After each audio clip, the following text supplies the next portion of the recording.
Here's a few of my favourite books. In my opinion, the best books that have been written, the ones I continually go back to. They're also the ones I've got multiple copies of in my office so that I can share them with clients. So, number one, particularly for women, Untamed by Glennon Doyle.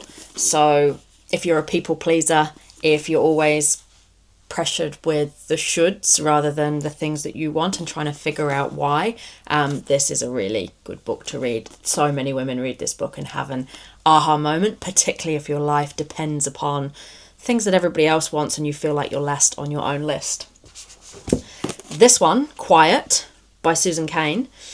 If you're an introvert, this has been, when I first read this, I had the aha moment of like, oh, this is a strength.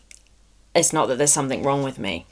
This is about the power of introverts in a world that can't stop talking. So it really gives introverts the opportunity to understand what makes us tick, our strengths, and why sometimes we've been made to feel like that's wrong in a world that actually is more predisposed towards extroversion. This is also a good book for extroverts to read so that they can understand introverts better and stop thinking that it might be a weakness. Then we've got Big Magic by Elizabeth Gilbert. This is a great book for creativity, particularly if you think, oh, I'm not a creative person. It's not like I, draw or paint. And this is really good as well for navigating fear. When you've got those dreams and the things you want to create in the world, but stuff holds you back. This is a great book to read for that. And then a couple of Australian colleagues of mine who've written amazing books. Now, this was quite formative in my life, so I read this quite some time ago, maybe 10, 15 years ago, Rushing Woman Syndrome by Dr. Libby Weaver. And I read this and I was like, oh, that's me.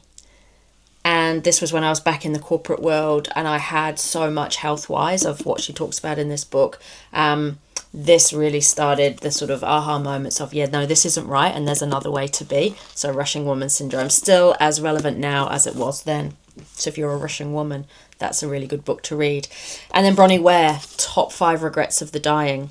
This is a great book. Palliative care nurse who has spent time with people at the end of their life, listening to the things that they regret. And I think in a world where we're encouraged to live fast rather than not live well, and sometimes where we prioritise the wrong things, this really helped redefine success on your own terms and the things that really matter about life.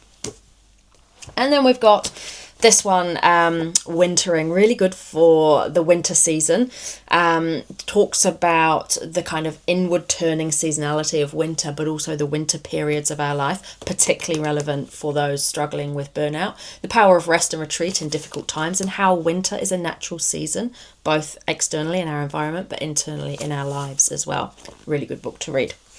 And then last but not least, James Clear, Atomic Habits. This is a great one for making things happen, the changes that we want to make in our lives, the healthy habits we want to start, but we're just not quite sure how, or we've tried and we just struggle. This is a really good way of breaking down habits and helping build good ones whilst also stopping some of the ones that might get in the way. So Atomic Habits is a great productivity book, and also helping achieve our goals as well. So they're the books that I love. They're my top recommendations. If you've not read them, grab yourselves a copy.